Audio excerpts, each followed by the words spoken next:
I'm Alexandra Harbushka, founder of Life with Herpes. Thanks for joining me today on Thursday. There are a lot of questions. I want to get through them all, so let's just get going and start asking all your questions. This is something I love doing, so the more that you guys ask questions, the more I can answer them, and the more that we can start breaking that stigma and getting through this whole herpes diagnosis, getting through the herpes stigma. That's really the worst part, is the actual stigma. It's the aftermath of being diagnosed, dealing with the stigma, not so much being diagnosed and, oh my gosh, I got this annoying blister, or how do I do it? Hey girl. Anyways, so can I take lysine while pregnant? Okay, so here's the thing about lysine. It's an essential amino acid, which means it's a protein that we get from consuming foods. It's not something we get from like living life, like going out in the sun, or our body doesn't produce this protein. So we have to consume it from foods. There's a lot of mixed reviews. My personal doctor said do not take lysine supplements because while you're pregnant, only because there's not a lot of research being done on it. However, we do consume it. So if you are having lots of outbreaks, you can choose certain foods that are higher in lysine. I have a download that is like 12 pages long. It's a PDF. It's what I wish I had known when I was diagnosed. If you subscribe, if you go to the link in the bio, it'll tell you subscribe to download this. It's free. There's all this information on different types of lysine, different foods, arginine, what to eat, what not to eat. It's really, really, really informative on lysine and arginine, like far more informative than I can even begin to go into again, because I wrote it over a period of time. All right. Also, my ex was also saying he's not worried with me having it, and then saying he's back and forth with it.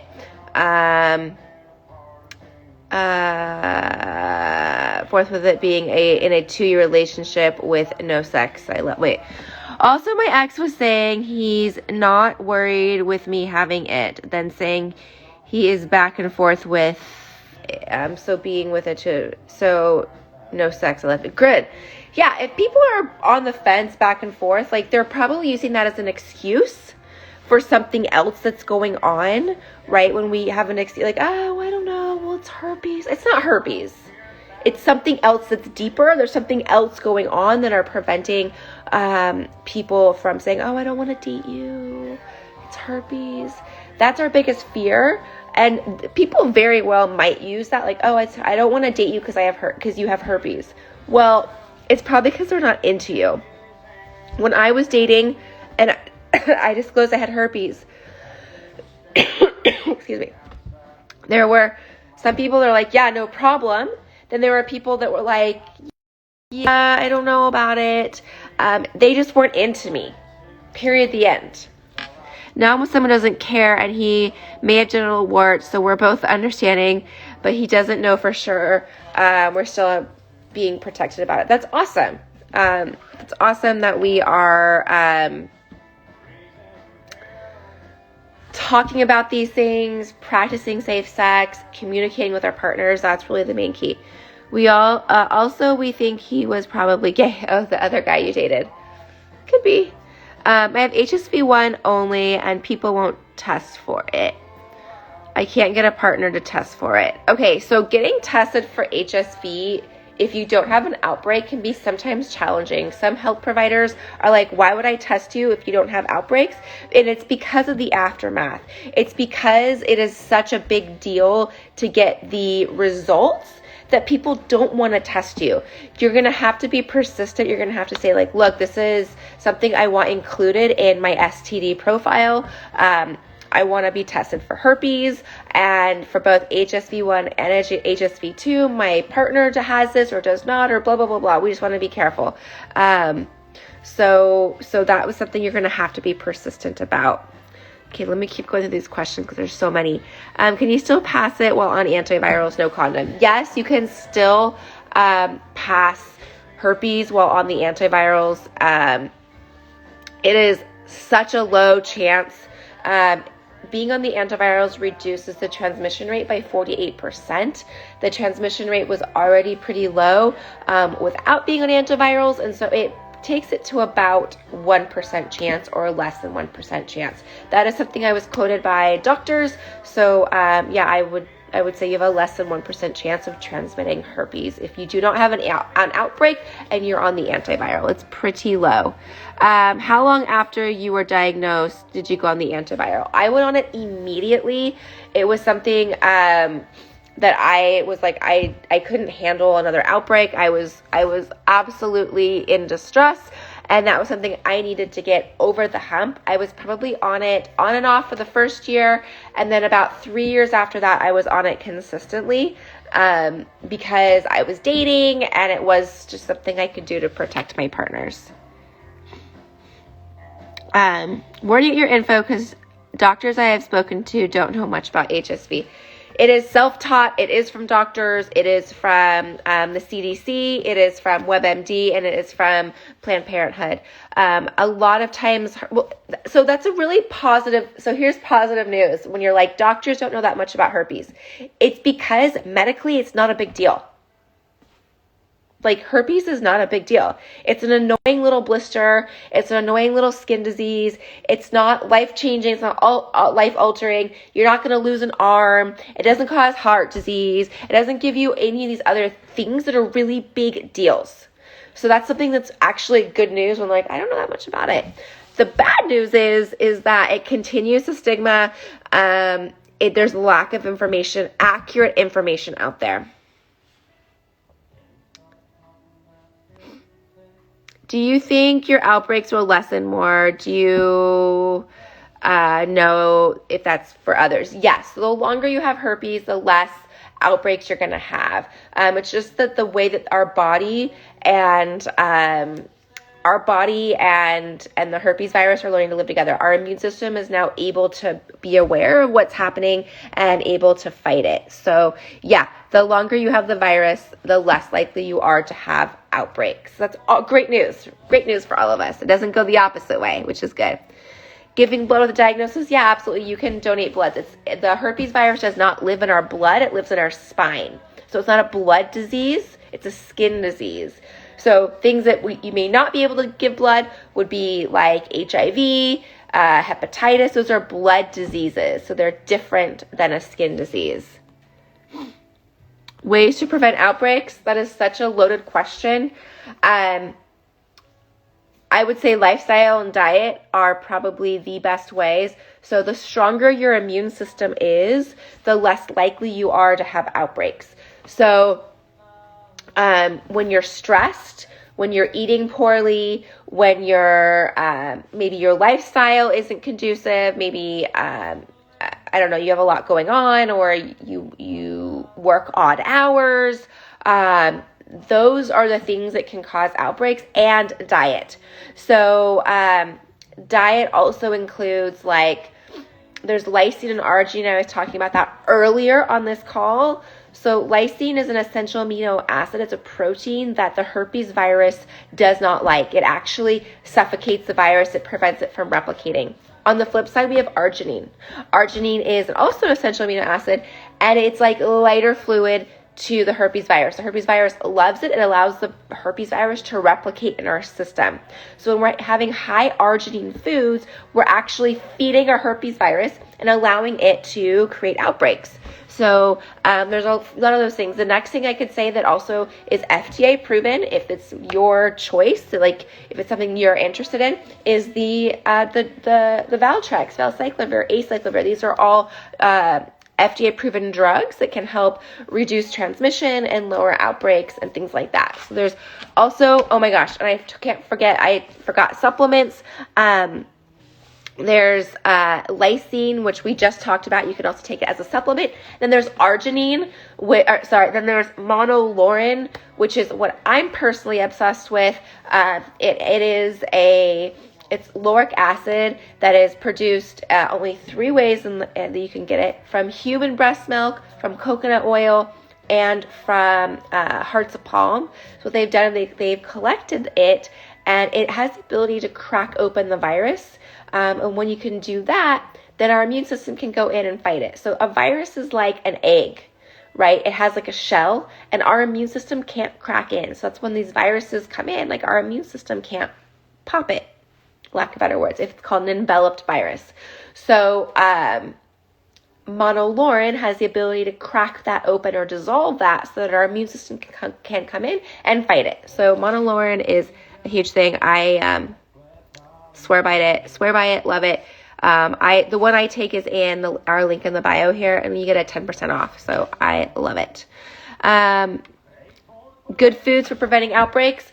Back on that one, anything high in lysine. So potatoes, eggs, dairy, vegetables, lean proteins. These are all foods that are high in lysine that can help prevent outbreaks. All the good stuff is unfortunately bad. So like chocolate, peanut butter, nuts, peanuts, coconut meat, processed food, sugars, all that good stuff. Sorry. Ooh, I have so many questions. I hope I can get through them. If I can't, I will answer them in stories, guys. Is lysine effective for HSV2? Yeah. I was just talking about that. Yes, lysine is really effective, and when I take it, I can feel a difference in my body. I love peanuts. Yeah, I do too. New diagnosed, not daily antivirals, new partner, disclosed went well, but anxious, I'll still pass it. Yeah, I understand that anxiety. Here's the thing with when we disclose to a partner, and this is really the beauty of disclosing, is you've given that partner the opportunity for him or her to make his or her own decision. If we don't disclose, we're making that decision for them, right? So we have to remember this is their choice, their decision, and they can decide to do or what they want to do with their body. So it's really important that once we disclose, we go, okay, he or she is okay with this. It's not my decision to make for them if we should or should not have sex, right? Or try to like, oh, you don't want me because why would you want to sleep with me because I have herpes? Like those mind games we play are really detrimental to our relationship, detrimental to our well-being. Don't do that. So, there are some things we can do to prevent transmission to our partners. Number one, I say communication. I talk about that all the time. The more we communicate about having outbreaks or prodrome symptoms, or I feel like I have something happening, is a way to prevent it, right? Gosh, I feel like I have an outbreak coming on. Maybe we shouldn't have sex this way or that way. Let's get creative and do something else. So, number one, communication. Number two would be using a condom that has the ability to protect us. Only 30 to 50% of the time, but it does have the ability. And number three would be potentially on the antiviral that is FDA proven to lower the transmission rate, keep the virus dormant. I guess I can add number four would be taking some sort of vitamins, Monolaurin, Lysine, something to boost our immune system. So that's all great ways to reduce transmission. Once you present lesions, does it matter if your IGG blood test negative? It might be negative because your body has not created the antibodies yet. That's kind of like a tricky fine line, is a lot of times we will test negative on a blood test even though we have herpes because our body hasn't created the antibodies. So yeah, once you have the lesions or you have a positive swab test come back, you pretty much have it. I was recently diagnosed. How do I know if my partner has it? He's not showing any symptoms. I would say have your partner get tested. Have your partner get a blood test if he or she does not have any symptoms. If he does, or if he or she does get an outbreak, have them do a swab of the actual lesion. But yeah, I would say get a blood test to know if your partner has it. Does lysine and monolaurin supplements somewhat reduce transmission? I don't want to say they reduce transmission because I would need to be FDA approved to say that. What they do is they do help lower the ability of getting outbreaks or lessening the time you have outbreaks. So you could say that if you have less outbreaks or the duration of an outbreak is shortened, then you could say, yes, it's going to help. But I can't say that because that's FDA approved. It has to be FDA approved, and I can't say that. I also heard my doctor, your partner can take the antivirals to help him as well. I've heard that. I've heard a lot of different things back and forth on taking antivirals. Can your partner take them? I don't know if that helps, doesn't help. I really don't know. I've heard a lot of mixed reviews. I also mentioned your husband does not have herpes. After so many years together, do you still use protection? No, we do not use protection. So he does not have it.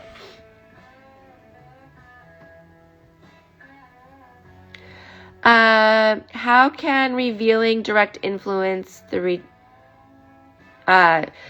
reduce the risk of transmission? How can revealing...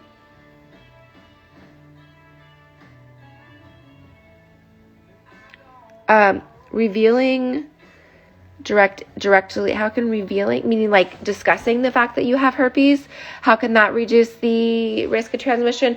Because your partner is aware, number one, you're going to feel more comfortable communicating and being like, gosh, I feel like I have an outbreak right now, or I just don't feel quite right, or there's a tingle, or there's an itch, or there's something. And had you not had that conversation with your partner and you just go forward and have sex, and you're like, I have an itch or a tingle or it feels funny, I don't know, you might still go forward with it, hoping that it's not herpes or hoping they don't get it. So just being able to communicate is always the best way. If I keep controlling my herpes, will it be less transferable? Yeah, ideally, the less outbreaks you have, the less ability, like you're not, less chances of infecting a partner because you don't have an outbreak. It doesn't mean that you're viral shedding. We don't really know when we're shedding. It can be frequent, it can be infrequent. We don't really know. What we do know is the longer that we've had herpes, the less frequent our shedding is.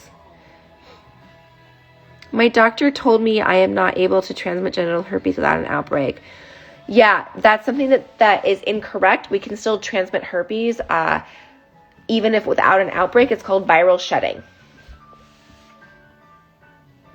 Is it normal that I get swollen lymph nodes all over my body during an outbreak? Yeah, swollen lymph nodes is sign of infection, sign of your body's fighting something, sign of your immune system's on fire, it's working. So yeah, that's a sign. I get swollen lymph nodes when I get outbreaks too, or like the day before, I'll be like, why are my lymph nodes swollen? That's why. Should we eat less noodles and bread? What about svelte?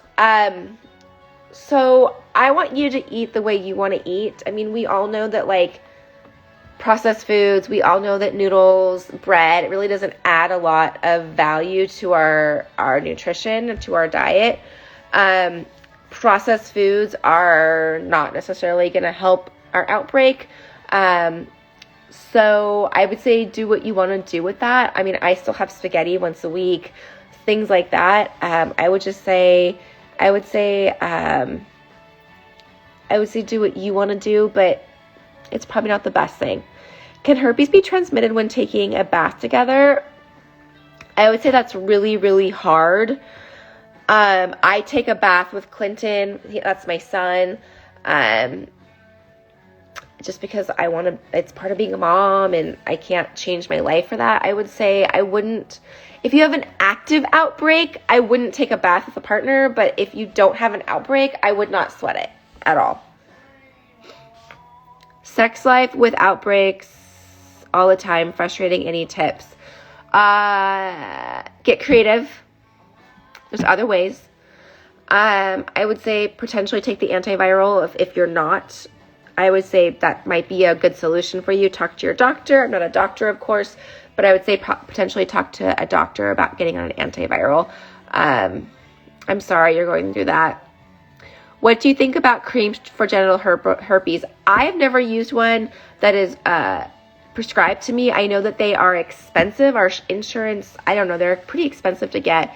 I love the Secret Society wellness products that we've created.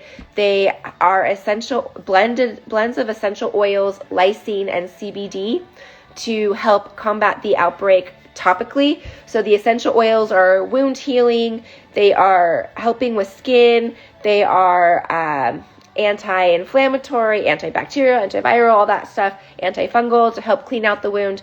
Then we have the Lysine that can help combat it topically. And then we have CBD, which I'm a huge fan of because it helps your mind, helps you relax, which is really important, and then also will help soothe the pain. So that's personally what I'd recommend. The next thing I'd recommend is taking an Epsom salt bath.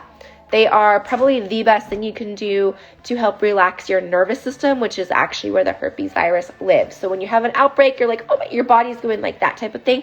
And by taking an Epsom salt bath, that's probably going to be really, really helpful.